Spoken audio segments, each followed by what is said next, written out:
Woo. Randy, I'm a little nervous. We okay, bud? All right. All right.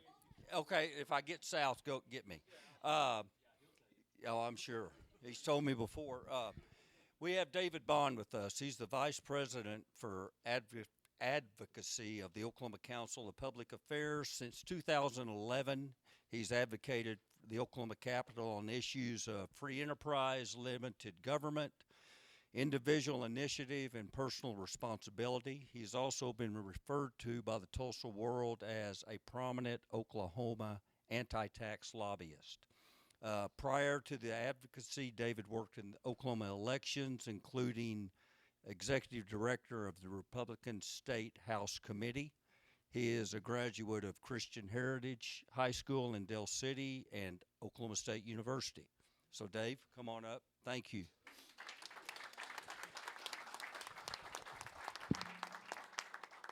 Is that working? It is. Okay, fantastic. Thank you so much for the opportunity to be here. Like Chris said, I work with OCPA. Hey, Nathan, how are you? I didn't see you until just now. We've been around since 1993. We do a lot of stuff at the state capitol. Hey, there's Dr. Means, too. On a whole host of issues. Some of the stuff that's considered by the legislature at the state capitol, but also occasionally on state questions and other things that might be on the ballot. We educate Oklahomans on that and make sure you all have the facts. And there are a couple state questions that we've been going around the state talking about lately that are coming in front of you in 2026. One of them for sure is going to be on your ballot. The other one is potentially going to be on your ballot. Folks are gathering signatures for it right now. You may have run into them at the grocery store or at the on-queue or places like that. I'll get to that one in a second. That's the one you've probably seen more about. But the first one is State Question 832.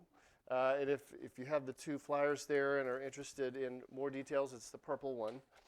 Did you say, Chris, do questions at the end, or does it matter? It doesn't really matter. Okay. Okay. Okay. Feel free to interrupt me at any time if you'd prefer to ask a question when you think of it. That's totally fine. People would probably like a break from hearing me talking nonstop anyway, so it's probably a blessing for all of us. But what State Question 832 would do, it's related to Oklahoma's minimum wage.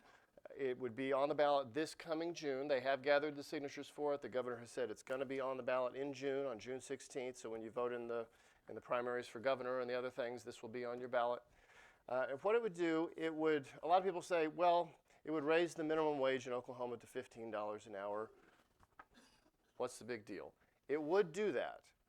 And then it would do a whole lot more than that. And that's the part in particular that we want to make sure that folks are very, very aware of. So what it would do, if this were passed by voters this coming June, State Question 832, it would raise the minimum wage initially to $12 an hour from the current $7.25 that we have here in Oklahoma. This would be statewide. This is not just something that would apply in the metro areas or places with higher costs of living compared to Stillwater or to Cushing or wherever.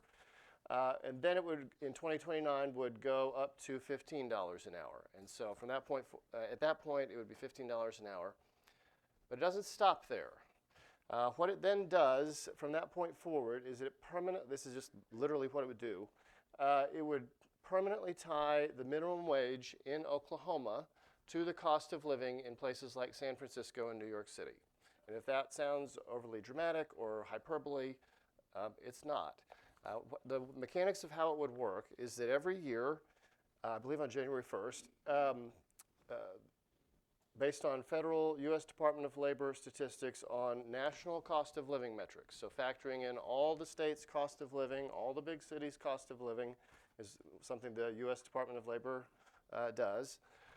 And so decisions made then by politicians that have tended to result in dramatic spikes in the cost of living in places like San Francisco, Los Angeles, New York City, New Jersey, those would be factored in and then be used to calculate the increase in Oklahoma's minimum wage. This would apply to most jobs. There may be a little bit of wiggle room for restaurant, food service industry jobs, but it would apply to agriculture jobs, for instance. In case people are wondering about that, it would apply to that. I believe it's called the farm exemption right now. It would apply to that. And so every year, year after year, the minimum wage in Oklahoma would increase. It would increase in Stillwater, it would increase in Gotebo, it would increase everywhere. And it would continue going up. And there's no ceiling on it. So it doesn't, there's not some provision in State Question 832 that says it goes to $12 and then $15 and then goes up from there gradually until it hits $20 or $25. There's none of that. It just keeps going. It would be a statutory change. That means it is theoretically possible if the legislature wanted to come in a few years down the road and say, okay, enough's enough. But again, if it's passed by a vote of the people, you know, we've seen with the medical marijuana stuff how the legislature is often hesitant to adjust things that have been passed on a vote of the people. That's why they've put it on a vote of the people. But that is what it would do. So then what would the effects of that likely be? Well, you can, this is almost verbatim the minimum wage arrangement that they have in the state of California right now. So as we've seen that kick in there and in other places, what are the effects of that? What are the types of choices that business owners, big and small, have to make when something like that additional cost of doing business is passed on to them? Many of you are small business owners. You want to take care of your people. You do all you can to take care of your people. You're going to try to keep as many of them as you can if this kicks in. But then as time goes by, you're going to have to start making choices. Do we let some people go? Do we just cut back their hours? Do we let these people go but double these people's amount of work? Those are the types of decisions that small business owners have had to face in California since they put this in. For big businesses, it's often an accelerant toward automation, right? I mean, I know when I go to a Walmart or a Sam's Club now, it's a much more automated experience than it was when I was growing up here in Stillwater. Like, have you been to a Sam's Club lately and they have these massive, like, gates things? They're really bizarre, like something out of a science fiction movie that you have to pass through while you're there. But it's getting kind of wild. But when you go to states that have these types of minimum wage rules, like I was in a CVS recently in one of these places, or a McDonald's. Like a McDonald's is a great example. You go to McDonald's in California, it's a much different experience than going to a McDonald's in Oklahoma. You go to McDonald's in Oklahoma, you see people who work there, and you can interact with them, and they will interact with you because that's their job. When you do it in California, you occasionally see one bring something from out of the back when an order is ready, and that's about it. And everything else is automated, right? That's a pretty basic example of how these things tend to play out. So that is what it would do. Since they put this place in place in California, I want to make sure I get this right. The effect has been to push nearly 2 million people out of work in California. That's, you know, not a huge number for California. It's a pretty big number for here. Now, obviously, Oklahoma is benefiting from some of the things that California has done. A lot of heartland states are benefiting from that. California is pushing people out the door. Do you guys know about the U-Haul thing, where the U-Haul folks each year track which states have more or less people going in and out, and for the 6th year in a row, California is number 1 in seeing people leave. You know, Oklahoma's getting some of that, but then to mimic what California is doing on some of these basic economic decisions seems, you know, something we ought to probably think through and make sure that that's something we really want to do. If you apply, so obviously cost of living metrics nationally, there's an inflation element to that. They kind of go hand in hand. But if you apply, this is wild, but it's a fact. If you apply the Biden era inflation numbers, which regardless of what you think about him, the inflation was pretty high. If you apply that to this arrangement, then within 15 years, the minimum wage in Oklahoma could be as high as $30 an hour. Now, you could say, well, inflation could never be that bad again. Well, it just was. It is what it is. Hopefully, we wouldn't see that again. But if we did, with this on top of it, that's the accelerant rate that you would see in the minimum wage. So what does that mean? We're talking about entry-level jobs, by and large. By and large. There's already a ton of pressure on entry-level jobs in our society today. I have 2 teenage boys who live at my house and who occasionally call me Dad. They do most of the time. And I want lots of entry-level jobs available for them, because that's how young people learn to work. That's how I learned to work.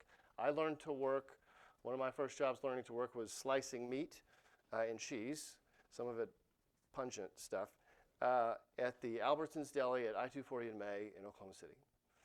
My second day on the job, I accidentally emptied out the whole vat of chicken frying grease. I still don't know exactly how I did that, but I did. I learned to work that day.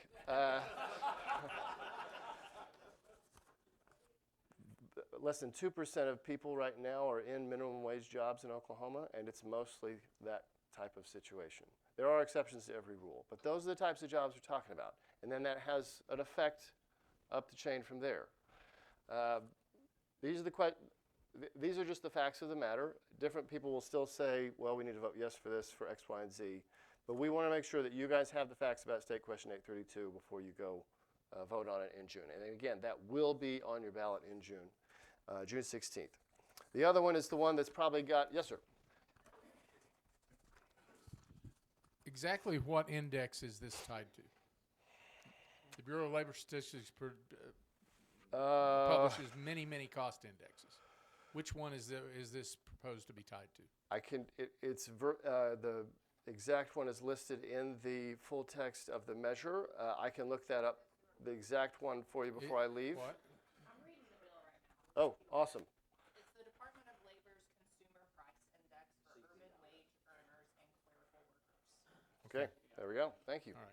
Is that the same that's used for Social Security COLA? No, I don't think so.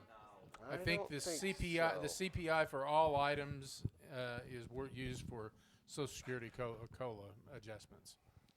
This is a little more specific because it's urban workers. So it is big cities.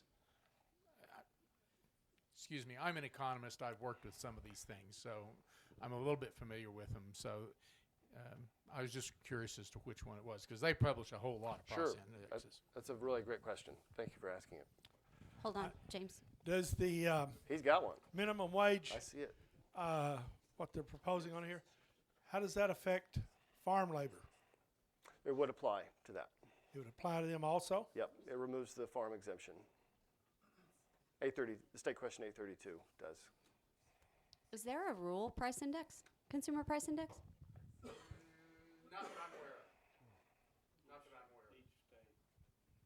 There's one for each state, but I don't know if there's any rural. So who's behind this? Who's pushing this? We know that Oklahoma's a test ground for national legislation. Who's pushing this? No.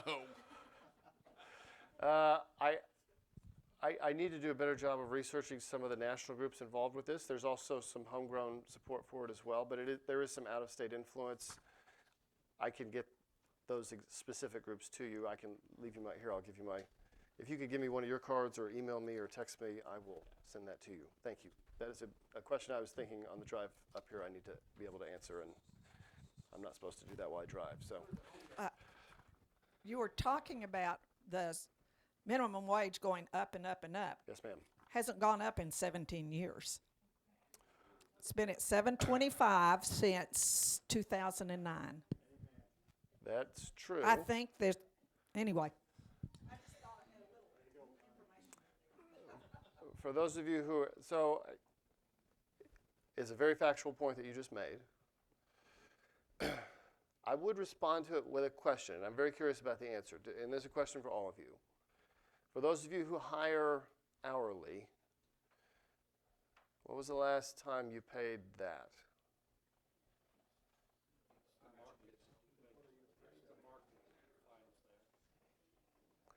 When was the last time you paid less than 10? Less than 12?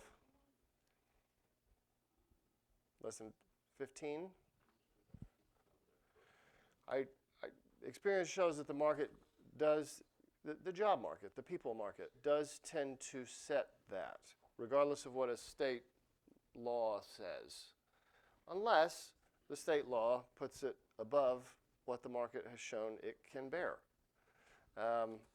What is the rate at which small business owners have to say, I've either got to let you go because I can't afford all three of you anymore, or I have to cut your hours, or Something's got to give. And that,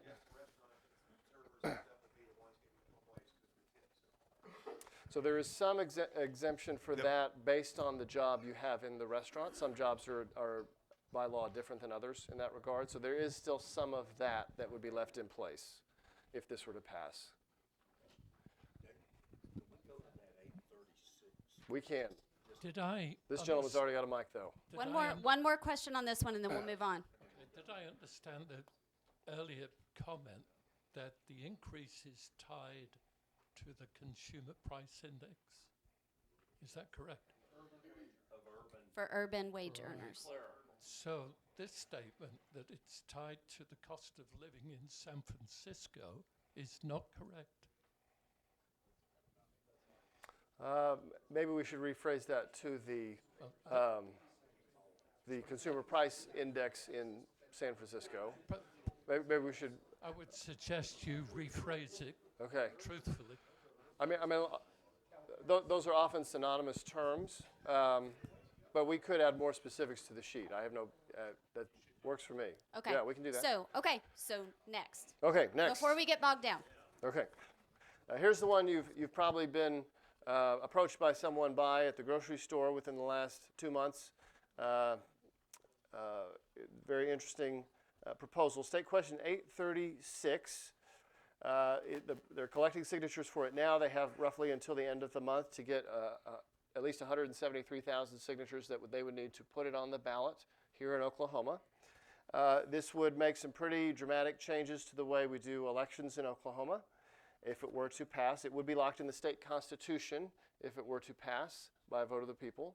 And before I say what it does, I think it's really important to say what State Question 836 does not do and what it would not be. So State Question 836 is not the feel-good open primary arrangement that several of our neighboring states have, like Texas or Arkansas or Missouri, where when you go to the vote in the primary in the summertime, you pick which one you want to vote in. If more of the action in your area is in the Democrat primary, you can vote in that one, or if more of the action is in the Republican, you can do that one. Or maybe if you're registered for that party, then you got to vote in that one, but an independent can pick and choose. That is not what State Question 836 does. State Question 836, if it were to pass, would rip out Oklahoma's current way of doing elections and put in its place California's jungle primary system. Sometimes it's called a blanket primary, sometimes it's called a jungle primary. And the way it would work is for any county, state, or federal office, except for presidential, it can't be applied to that, but anything else, U.S. Senate, Congress, governor, all the way down to county commissioner, the way it would work is the people running for that office, let's say it's for governor, and you've got 15 people running for governor, they would all run on the same primary ballot in November, regardless of party, and the top 2 vote getters, regardless of party, would move on to November. That is the way it would work, regardless of party. So that's a pretty sharp change from what we have now. What would be the effects of that? Well, there are only 2 states that do it today, California and Washington State. Washington State put it in place about 20 years ago, California about 15 years ago. So we can look and see how it has worked in those 2 places. With the minimum wage thing, it's a whole hodgepodge all over the country. But with this, it's 2 states that do this. Louisiana used to do it, they no longer do. So these 2 states, what have the effects been? I think the first big effect that you have seen from this in California and Washington State is that it has dramatically limited the choices of voters at the time of election when the vast majority of people do their voting, which is November. So right now in Oklahoma, roughly double the number of people vote in November as opposed to the primary in June. November is for all the marbles. That's when the presidential stuff is. It's most of the country, that's how we do elections, not just Oklahoma, most of the country. By the way, that's still the case in California and Washington State after having this for 15 to 20 years. In fact, in California, the ratio of turnout in the general compared to the primary has actually widened, and both numbers have gone down to a great extent. But primary participation has significantly gone down. But that gap has even widened. So still over double the number of people in California vote today in November versus the primary 15 years after putting this in place. But it limits voters' choices in that right now when you go to vote for governor and a lot of other races, Congress, you've got the Democrat nominee, you've got the Republican nominee, you've got a Libertarian nominee. You might even have 1, 2, 3 independents on there as well. It's taken a long time for Oklahoma to get to that point. When I was growing up, you typically just had 2 people on the ballot in November. You had the Republican and the Democrat. That's it. A lot of progress has been made in Oklahoma over, I'll just say it, over 40 years at least, 44 actually, to really broaden that array of choices out for voters. And I think that's a really important thing when you think about how do you hold the 2 major parties accountable. There's a lot of dissatisfaction in general with the 2 major parties, and we've got to hold them accountable, and we do. And that's what those additional options on your November ballot allow you to do, is to make protest votes and say, no, Democrats, Republicans, you're both going too far. I want something closer to the middle, so pulling you that direction. That's what that does. And that's what California has lost by putting this in place. Because now, in a competitive multi-candidate race of 15, 20 or more candidates, only the Democrat and or the Republican who's got some momentum behind them is going to make it out of that. And it has not moderated the politics of California. Has anybody noticed the politics of California or Washington State moderating in the past decade or so? A Princeton study actually a few years ago showed that those are the 2 states with literally the most polarized politics in America. It's not a coincidence that they have election systems that encourage candidates, in order to make it to November, to glom on to the ideas of either the far right or the far left in order to build big enough plurality to make it to November. That's how the math works now to get to November in California and Washington State for U.S. Senate or Congress or governor or legislator or county office. So just for instance, November 24, there were over 150 offices up in the November election up for a vote. Only 3 of them had an independent or third-party candidate in those top 2 that were available to choose from. Only 3. And all 3 of those were blowouts because it was just in a situation where a long-time incumbent, nobody really wanted to take them on, and so the independent was able to get on there for that reason, and they got clocked by, they all got less than 30% of the vote. It wasn't even close. That has been the effect. It has taken away that independent third-party option for voters when they go to vote in November, when double the number of people vote. The other thing it has done is it has produced a lot of chaotic situations that, at least in most parts of the country, people just don't expect their elections to present to them, because it produces quite a few races in November where it's just 2 candidates from the same party. In those 154 races in November of 24 in California, over 20 of them had either 2 Democrats or 2 Republicans as the only 2 options for you to choose from. Many of those were congressional races. So some of them were, there were some that were actually Republican versus Republican for congressional races, or Democrat versus Democrat. That type of, I would call it ridiculousness. Other people will say other things. That appears to be what has been that turnoff that has caused people in California to participate less in elections there. People can say Oklahoma's election participation is not high enough. I cannot necessarily disagree with that notion. It could always be higher. Every state's dealing with that, by the way, not just us. I will tell you, though, that in November of 2024, the highest number of people, not a percentage, just the highest number of people participated in the election in Oklahoma than ever before in our state's history, an all-time high. Meanwhile, in California, with this system in place, they saw over 1.5 million fewer people vote in that November election for president than had voted in the presidential election just 4 years earlier. And one of their people was one of the 2 major party nominees. And still they saw a dramatic drop-off in election participation compared to 4 years earlier. That's the direction California is going since putting this stuff in place. Oklahoma is moving in a positive direction as far as voter participation goes. It can be higher.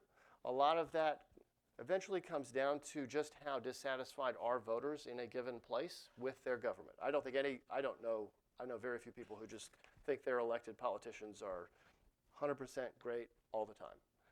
I would worry about that person's judgment if they actually said that. But when you see big moves for turnover in the elected politicians, it's when voters, taxpayers, constituents just say, okay, things have gotten to a point where we really need change, and we're going to see a lot more either active competitive primaries or competitive general elections. Some people need to go. Term limits have had an effect there. It provides some natural turnover in our elections in Oklahoma, which I think is a very healthy thing. I wish we had them in Congress. Not for anybody in particular, I just think it would be healthy. But that's what we have here in Oklahoma. I think that's why we maybe don't have some of that pent-up voter dissatisfaction. Occasionally it does rear up. In 2018, we had the teacher strike, had the highest number of people ever file to run for office in Oklahoma. 2 years later, we had very close to an all-time low number of people file to run for office in Oklahoma. The voters and people who would be inclined to challenge incumbents, they did it 2 years before. And say, okay, now we've had some change, let's see how this goes. But throwing out the way we do elections in Oklahoma completely, in a pretty radical way, emulating a state that is becoming, two states that are becoming more politically polarized, not less, is a choice. And we just want to make sure that folks have that information in front of them. Happy to answer any questions you may have. I'm not sure how much time we have left. We've got a couple of minutes. We got yes, some sir. questions. Phil, do you have that side? BJ, you got this. I heard you say at the beginning of your presentation, you talked about that this state question is not like setting up a system like is in Texas and some of our neighboring, where you kind of go and you can say, hey, I'm a Democrat, but give me a Republican ballot, or vice versa. Are you submitting to us that is a better alternative than this jungle primary, to have it to where it'd be better than the jungle primary, just to have it to where you just go and ask for that party's ballot? See what I'm asking? Yeah, I think it's a very good question. I think there's a reason we do elections by and large in America the way we do them, as opposed to how they're done in Europe or Israel, which are much more chaotic. We have a winnowing down system in America for how we do our elections. Different groups of relatively like-minded voters, political parties, get together and say, this is our guy or this is our gal. The other ones do the same. And then those people face off. And our rules for independence are very welcoming compared to a lot of other states. Like in Oklahoma, to run as an independent for something, to be on the November ballot, you just have to pay your filing fee. That's a change. You used to have to get a bunch of signatures. Most states you still do. Not here. We invite that kind of diversity on our November ballot. I do think this process will gin up a lot of conversation about should we allow more independent, should we do more to allow independent voters to participate in the primary process than we do today? Right now it's up to the parties. This coming election cycle, none of the three parties will allow it. The Democrats, it appears to have been an oversight. They've done it the past few times. So that's important to note that they have been doing that. The Republicans have chosen not to. Libertarians, it's kind of depends on the cycle. They change their mind. The libertarians, they're it's a little looser. So I think that will be seriously considered. That would certainly not be as dramatic and radical of a change as 836 would be. And it would still keep that efficiency process, that gradual narrowing down that we have in Oklahoma to a great extent, but also still allow that greater diversity on the November ballot. Don't be so rigid. I mean, it totally cuts independent and third-party folks off the November ballot as options. Yes. Yes, sir. I want to start with, I'm a registered Republican. Okay. And with that in mind, I have a lot of friends who are independent. And they're independent because they don't want to identify with either party. They want to vote for who they feel is the best candidate. It's not like they're wanting to vote for the independent candidate. It's who's best. Sure. So with that, they can't participate in the primaries right now. Oklahoma, and I'm not stating facts because I don't know facts, but I'm telling you that what I understand is our voter turnout in Oklahoma is amongst the lowest in the nation. So part of this is my hope that we get more people participating in our electoral process, regardless of what party they're in. Why shouldn't we want our own people putting our people in office. Again, regardless of party. If it ends up being 2 Republicans in the primary, great. 2 Democrats, that's great. If we all voted for them. There's so many independents in the state right now that have no voice in the beginning.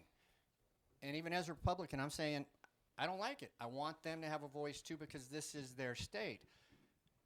So I'm asking, what is it that we're afraid of to allow people to vote in that primary? What's wrong with it? That's just my question. So I would say two things. One, like similar to what he asked, not entirely, but I think this process, regardless of what happens with 836, there will be a probably overdue conversation about should what you just described be allowed, independents being able to participate in the primaries. 836 does a whole lot more than that. And I think that's really important for folks to be aware of. It does a whole lot more than that. It gets rid of that primary process that you're describing altogether and replaces it with something very different. So I think that's a very healthy conversation to have. Some of the states that do it, that allow independents to vote in whichever primary they prefer, and they can change, cycle to cycle. Some of them do it by state law. Some of them, just the party structures themselves have opted to do it. Ours have not opted to do it permanently. They've opted to do it at times, except Republicans haven't. It's been left up to them, though. Some states just make them do it. I think it's really healthy to have a conversation about whether that should happen or not. That's not what this does. That's not what 836 does. I would also say, if we looked at California or Washington, they've had this in place now for one of them for 2 decades, one for a decade and a half. And if we looked at those and said, wow, they've seen an incredible jump in primary election participation, maybe it is worth considering. If it really got that many more people to participate in the election process, then I think one of the major nonpartisan arguments against this goes out the window. I do. But that is not what has happened. Literally, primary election participation in California has just gone down since they have put this in place. Okay, we've got one more question, and then we need to wrap up. Yes, sir. So, who are the principal pushers behind 836? It's the same question Matt asked earlier. I do know that one better. I apologize again. I was literally thinking up here, I need to be ready to answer that question, and I'm not. I do know it for 836, though. It's a group out of New York City called Open Primaries. Their office is literally on Madison Avenue, according to their website. The name of the group is Open Primaries. This is not exactly an open primary that they're proposing here. It's more of a jungle or blanket primary. But that is where these are originating from. There are some folks in the state as well who are very supportive of it. But the big major group behind it is a group called Open Primaries based in New York City. Thank you for that question. Yes, thank you so much for your time. Dave, our club believes in literacy and education, and we will be donating a book to the Stillwater Public Library in your honor for spending time with us today. So thank you for being here. Okay, and